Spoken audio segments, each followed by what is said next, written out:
I believe if I had someone a little bit emotionally mature to talk to, and especially a man, it could have been completely different. But I was absolutely terrified to talk about that with my father. It was actually the the the only way I had to relate with other people with same-sex attraction. A lot of gay pornography, which completely mess up with my relationship with my own body, with other people. This hours and hours I would spend watching this and just being on my own, and or meeting with people who definitely didn't have my best interest in mind. Like I was being faced with more and more like death. The death is the word. Like more and more people dead inside, in and I didn't recognize myself into that. I was looking for something more. Welcome, Jeremy. Good to have you on for our second conversation. Nice to see you again. Hello again. Hello again. Yes. So for anyone who doesn't watch the first conversation, then Jeremy is one of our members on Core. He came and was actually our main cook on the Path of Manliness summer gathering we had with 45 guys, and he was just a machine in the kitchen and made everything run incredibly smoothly despite quite a lot of chaos around it. Very, very small kitchen I have for making food for 40 people, I think. Well, it's like 2.5 square meters or something, right? Without a window that opens as well. Yeah. But Jeremy, yeah, the first conversation was actually about your background growing up in the suburbs of Paris.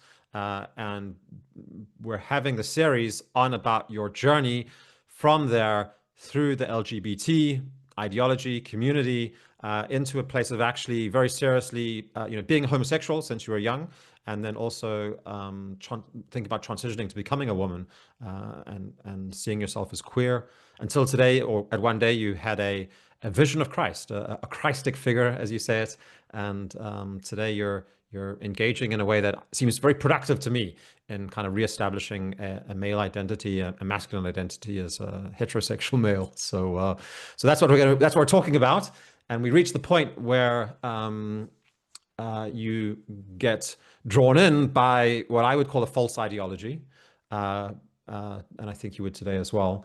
But can you explain to us what was it that first pulled you in there? Obviously, people should watch the first video if they want to understand that properly.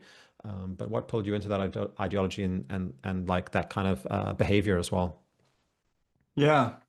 Well, I guess one thing that's important for me to be really clear about is that it's like I'm talking about some of the darkest years of my life. Like it was really not fun at all for a long time to to get into that story into my head and have absolutely no one to talk about, to talk with about that.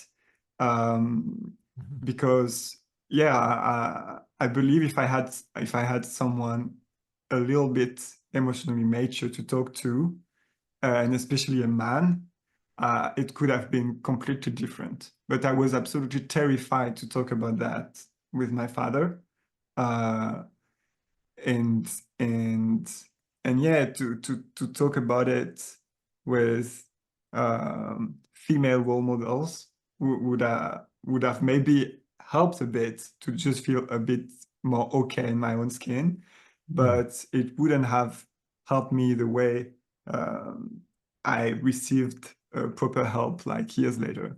But yeah, what got me into it, unfortunately, and I believe like even if we're not talking about LGBT, that's a terrible issue we've been having in these years because it was like the boom of the internet basically is my access to pornography. It was actually the the the only way I had to relate with other people with same-sex attraction. So it was really not the good examples, because obviously this is filled with people who went through terrible traumas of all kinds. Um, and so yeah, I started to to masturbate. I believe I can say that.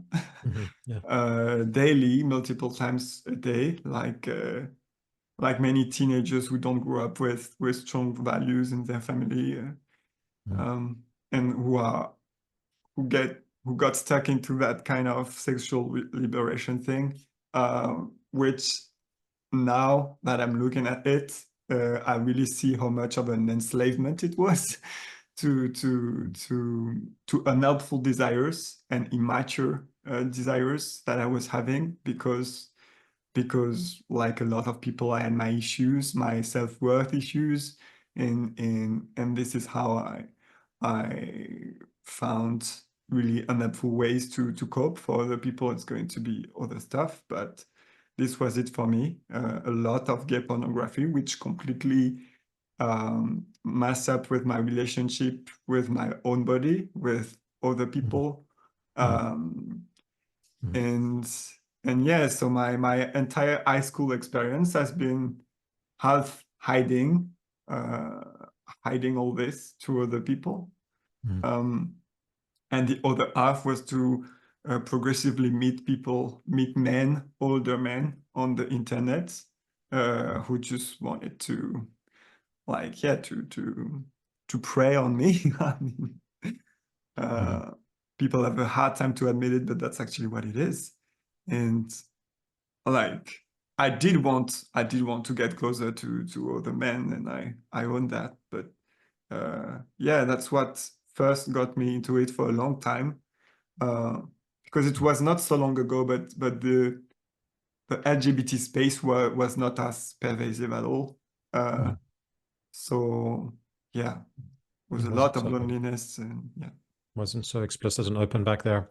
One of the things you said in our first interview that really struck me is you spoke about that you just admired other men and really, in some ways, even adored them, and and then you try to speak to people with this, and they were told like, oh, like keep that under like don't tell other people about that, Mm, and that really made me think like there's this terrible conflation of love with sex, because loving another man is a completely natural and a beautiful thing. But when it becomes locked down and shameful, then it tends to go in a very downward direction towards sexuality instead of the way love between men is supposed to go, which is mm, about, creation and about, like building bonds that are lasting or something like that. So I just thought I'd enter that in there as well. That I think that a lot of this is born in the kind of hidden rottenness of shame or something like mm.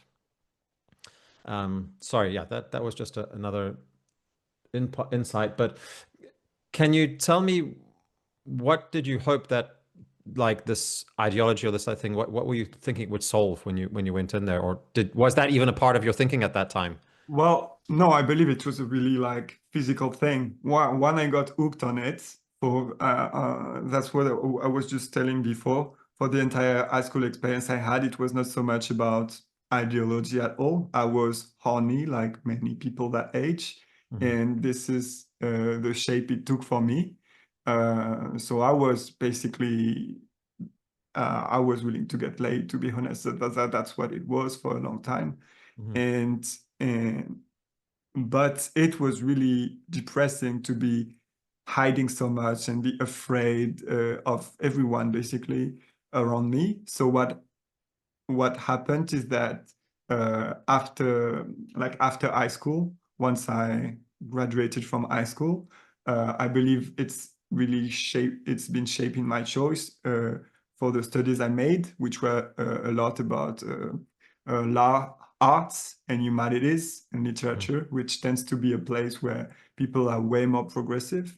mhm, Uh, and so that's when I started to see that from a philosophical lens as well, and basically like rationalizing the problem I didn't want to see I had, at least with pornography and my relationship with sexuality in general, which was never healthy for many years. Like I would basically do whatever made me feel shameful and believe this was like what it was to be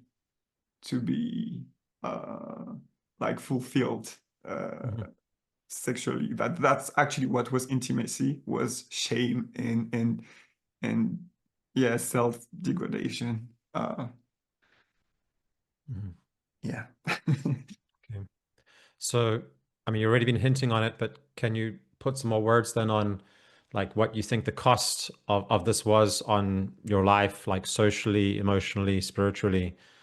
How did it affect your decisions in your life? Yeah, well, I guess what comes to mind first is like this kind of cognitive dissonance, because the more I got into this progressive, like it was really like I was intensely relieved to not be judged by people and be able to open up about this. So you And came that's out about this more honest about it at some point. yeah, Yeah. and that's one of the things that progressively helped to be Hmm. more to have a Get rid of the reflection on shame. this, yeah, and to progressively get to the root of it.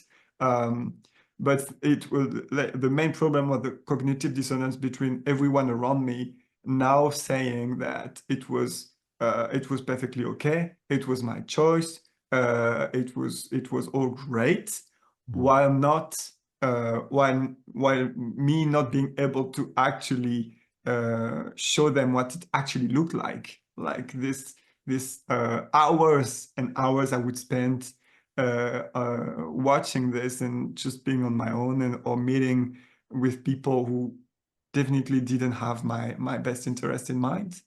Mhm. um, uh, and yeah, it was this constant dissociation between all needs to be rainbows and this needs to be okay. And at the same time, like it made me completely unable to address the fact that it was completely messed up, at least the way I was doing it. Yeah. Yeah. Yeah. Yeah. So, I mean, I've also have a life before where I've been deeply involved in, overly sexualized environments where there's also been LGBT and all kinds of other stuff involved. And I think I have I can really recognize what we spoke about people preying on you. Like, sometimes it can be put in very nice clothing and it can be look all shiny and nice on the outside. But what I really see is people basically taking other human bodies and using those objects for, a short-term release Mm. of their sexual frustrations or whatever it is that they're, suppressing shame and everything like that. But there's no really and this is very widespread. I'm not saying every single person's like this, but it's very widespread today, where sex is really seen as a kind of like a transactional thing. And as long as you're not hurting the other person directly in the short term, then it's okay. But I think what's really happening is this kind of like degrading of the self. And I certainly noticed that in my own life is a degrading of the self. By reducing my sexuality to something that's just about, doing whatever I feel like and getting a hit or something like that by rubbing, my genitals on another human being, basically. Mm. That's basically what I was doing. You're taking another human body and just rubbing on them to get off somehow, right? Yeah, Um, yeah. And to be fair, it's far from being only a LGBT thing. I believe it's yeah, really a cultural thing yeah, today. yeah. Uh, Just seems to go and even more extreme in like the homosexual environments, of course, or male homosexuality often, right? But yeah, I think it's normal hookup culture today, actually, as well. yeah, yeah, yeah, yeah. Yeah, absolutely. Okay. Um, so can you talk a bit about, was there a point where you realized that the path wasn't leading to kind of a sense of peace for yourself or to what you were hoping to gain, or was it going off the rails? Yeah, yeah, yeah. Well, that's actually when it grew a bit, yeah, darker in some ways. It's when, well, I spent a few years in these progressive surroundings and meeting some success as an artist. I was doing drama, and I was surrounded with talented people, and so I had everything to be happy. Like based on this LGBT and progressive and secular standards, it was heading in the direction of success for me. Everyone was waiting for it from me, but I was feeling more and more empty in my relation, especially in my relationships with everyone, basically women and men, it was all ambiguity that would never resolve itself. Most men try to do too much at one time.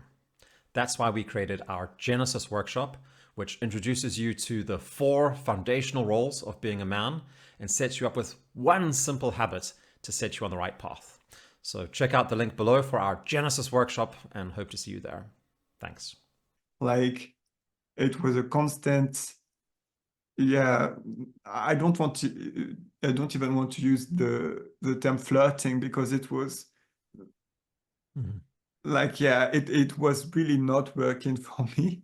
Uh, Does the and word having a mask on sound right? Like, it sounds like maybe when you say flirting, I'm thinking like there was an authentic meaning of it. There was just masks. yeah, yeah, yeah. Yeah, at least for me, definitely. Like, I was more and more putting this mask, and especially I was kind of seen often as some sort of a Zen figure. Like, everything would be just uh, like this wisdom, but this wisdom I had was telling me things that I couldn't share, because I know it would be taken the wrong way. And so what happened is I grew isolated from the people I was working with and I was living with and having some sort of interactions, like intimate interactions with. And yeah, I just felt less and less right. So I grew isolated. I go back to my parents' house, actually, where I spent many years with no job and um, trying somehow to make it on my own with like grandiose projects that would never come to fruition.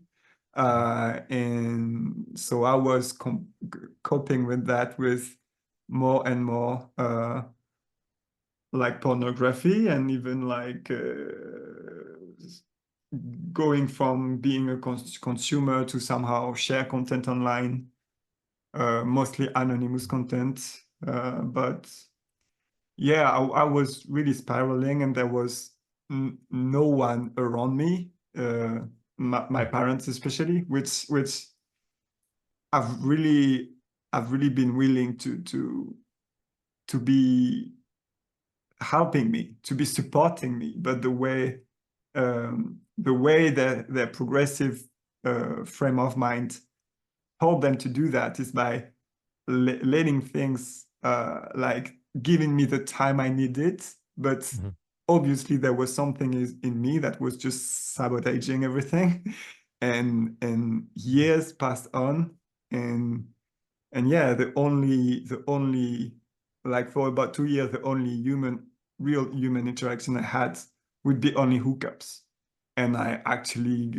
got yeah.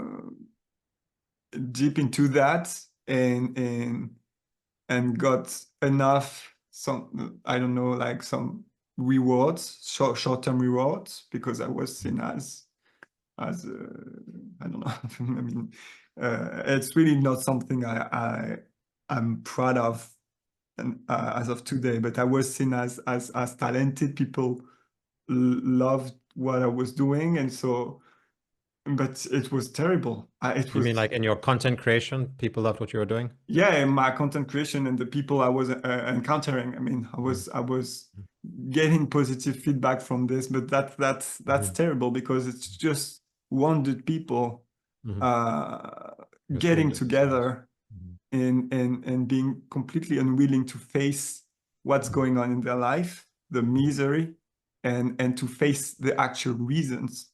Like, it's a lot of victim mentality about, of course, the LGBT community being persecuted, which I believe is true through history and even today, but it's used as an excuse to not see uh, your personal responsibility in what's Mhm. happening to you and why you choose to do things. Uh, yeah. Jeremy, can I go back to, you spoke about, like, we used the word mask, and you spoke about like there was like it gave the stillness gave you some kind of wisdom. So I'd just be interested to know, like, could you put some more words on or describe what was happening inside of you behind the mask when you were in these normal, normal life work situations, not in the hookup situation, but in other places, like, was that still shame and secrecy driving, or what was actually happening inside of your heart at that time?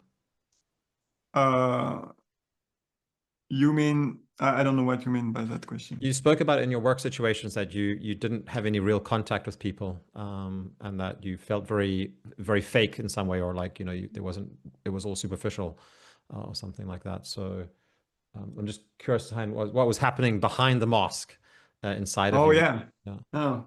Um, well, one thing is why I was wearing a mask. I was barely conscious I was doing that, but I was just feeling worse and worse. But I would say there was this other part of me. I've always been uh, driven by spirituality in different ways, Mhm, and philosophy and the metaphysical questions.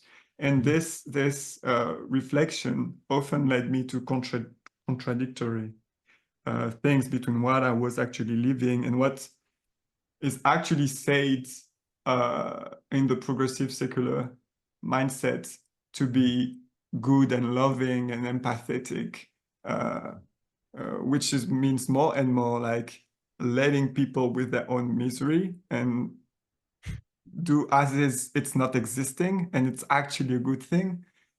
uh, I had some other inputs. I was, thinking of topics like really controversial topics in this surroundings, like abortion and yeah, mhm, even homosexuality and pornography and everything.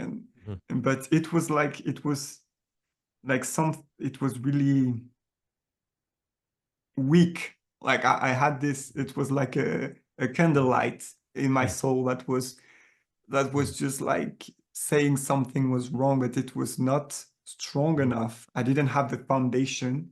mhm, I felt like I didn't have authority over my own mhm, soul, over my own life, basically. mhm. Uh, yeah. Thank you. That's really insightful. Okay, so I think we're drawing this one to a close again as well, and we're going to talk the next one about your journey out of all of this. Hmm. But was there a moment that you came to, or maybe more than one moment, that kind of stands out for you as a point of despair or collapse, or just a realization of where you had come to eventually, where the truth of the negativity that you were talking about suddenly became apparent enough that you realized you had to do something? Yeah. Well, I guess one of the tragic things is that I've been really good to be unwilling to see the problem for a long time. I was constantly like being unwilling to look at the problem. But I wouldn't say there are definitive moments, but uh, yeah, sometimes I was just like it felt like this was absolutely going nowhere, and so there was a lot of despair, and sometimes the beginning of suicidal thoughts and stuff like that. Like what's if I really cannot have this authority over my life, if I cannot face my own limitations, uh, like if I'm unable to do it, then what's the point of being here, basically? Because it means it's always going to be the same thing. And yeah, the I guess the worst thing it's been like really like having bad experiences with hookups, like meeting people in a terrible psychological state.